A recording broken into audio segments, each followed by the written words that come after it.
സുരേഷ് ഗോപിയെ കൊണ്ട് B J പിക്ക് മടുത്തതാണോ സുരേഷ് ഗോപിക്ക് ബി ജെ പി മടുത്തതാണോ എന്നറിയില്ല.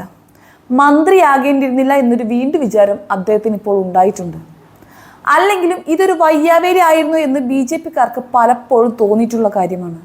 ക്ഷിപ്രകോപിയായിട്ടുള്ള അദ്ദേഹത്തിന്റെ പലപ്പോഴുമുള്ള പെരുമാറ്റത്തിന് വലിയ വില തന്നെയായിരുന്നു പലപ്പോഴും അവർ നൽകേണ്ടി വന്നിട്ടുള്ളത്. അതിൻ്റെ മുറുമുറുപ്പൊക്കെ പലപ്പോഴും പാർട്ടിയിലെ മറ്റു പ്രവർത്തകരുടെ ഭാഗത്തു നിന്നും ഉയർന്നു വന്നിട്ടുമുണ്ട്.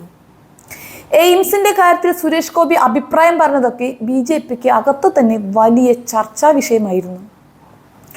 അതിനെ തുടർന്നാവാം ഇപ്പോഴത്തെ ഈ മനംമാറ്റം എന്നാണ് സംശയിക്കുന്നത്.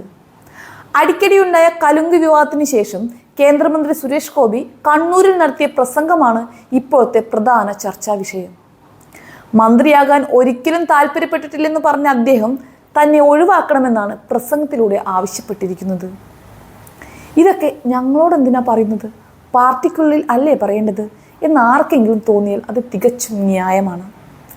പണ്ടും അദ്ദേഹത്തിന് ഈ മന്ത്രിസ്ഥാനം ഒട്ടും താല്പര്യമുള്ള കാര്യമായിരുന്നില്ലത്രേ. തിരഞ്ഞെടുപ്പിന് മുമ്പ് തന്നെ ഇക്കാര്യം പത്രക്കാരുടെ മുൻപിൽ വെച്ച് പറഞ്ഞതാണെന്നും സുരേഷ് ഗോപി വിശദീകരിക്കുകയുണ്ടായി. ഇതിൻ്റെ പ്രധാന കാരണമായി അദ്ദേഹം ചൂണ്ടിക്കാട്ടുന്ന കാര്യം തൻ്റെ വരുമാനം നിന്നുപോയതാണ്. മക്കളൊന്നും ഒരു കരക്കെടുത്തില്ല, അതുകൊണ്ട് തന്നെ താനും കൂടി ജോലി ചെയ്തില്ലെങ്കിൽ കുടുംബം പട്ടിണിയായി പോകുമെന്ന്. എൻ്റെ അറിവിൽ അദ്ദേഹത്തിന് 2 മക്കളും ഇപ്പോൾ ലാസ്റ്റ് വന്ന 2 സിനിമകളിലും അഭിനയിച്ചിട്ടുണ്ട്. പിന്നെ മക്കളൊന്നും എട്ടും മുട്ടും തിരിയാത്ത പ്രായവുമല്ല. അപ്പോൾ പിന്നെ ഇപ്പോൾ ഇങ്ങനെയൊക്കെ പറയുന്നുണ്ടെങ്കിൽ അത് ഈ മന്ത്രിസ്ഥാനം മടുത്തത് കൊണ്ട് മാത്രമാണെന്ന കാര്യത്തിൽ സംശയമില്ല. ഇനി ചുമ്മാ മന്ത്രിസ്ഥാനം രാജിവെക്കുകയല്ല അദ്ദേഹം ചെയ്യാൻ ഉദ്ദേശിക്കുന്ന കാര്യം. പകരക്കാരനായി കേന്ദ്രമന്ത്രി സ്ഥാനത്തേക്ക് ഒരാളെ നിർദ്ദേശിച്ചുകൊണ്ടാണ് സുരേഷ് ഗോപിയുടെ ഈ മടക്കം. തന്നെ ഒഴിവാക്കി സദാനന്ദൻ മാസ്റ്ററെ മന്ത്രിയാക്കണമെന്നാണ് അദ്ദേഹം പറയുന്നത്. അങ്ങനെയായാൽ താൻ ഒഴിഞ്ഞുകൊടുത്ത് കിട്ടിയ സ്ഥാനം എന്ന് പറഞ്ഞ് താൻ ചെയ്യേണ്ട കാര്യങ്ങൾ കൂടി വളരെ മാന്യമായി അദ്ദേഹത്തെ കൊണ്ട് ചെയ്യിച്ചെടുക്കാൻ പറ്റുമെന്നും സുരേഷ് ഗോപി പറയുകയുണ്ടായി. അപ്പോൾ കാര്യമായി തന്നെ എന്തൊക്കെയോ ചീഞ്ഞു നാറുന്നുണ്ട് എന്ന് സാരം. ബി ജെ പി അംഗത്വം 2016 താൻ എടുത്തതെന്നും അതുകൊണ്ട് തന്നെ ബി ജെ പിയുടെ രാഷ്ട്രീയത്തിൽ പരസ്യമായി പ്രവർത്തിച്ചിട്ടുള്ള പരിചയം തനിക്ക് വളരെ കുറവാണെന്നുമൊക്കെയാണ് അദ്ദേഹം ഇപ്പോഴത്തെ പിന്മാറ്റത്തിനുള്ള കാരണമായി പറയുന്ന മറ്റൊരു ന്യായം. 2024 ലോക്സഭാ തിരഞ്ഞെടുപ്പിൽ തൃശൂർ മണ്ഡലത്തിൽ നിന്നുമാണ് സുരേഷ് ഗോപി തിരഞ്ഞെടുക്കപ്പെട്ടത്. ബി ജെ പിക്ക് കേരളത്തിൽ നിന്ന് ലഭിക്കുന്ന ആദ്യ ലോക്സഭാ എം പിയാണ് സുരേഷ് ഗോപി.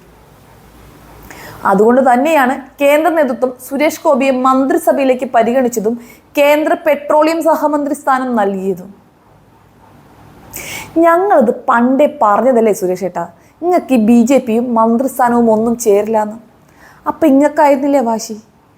എന്തായാലും ഒരു തിരിച്ചറിവൊക്കെ വന്ന സ്ഥിതിക്ക് എത്രയും പെട്ടെന്ന് തന്നെ നല്ല ഒരു തീരുമാനം എടുക്കുന്നതാണ് നല്ലത്.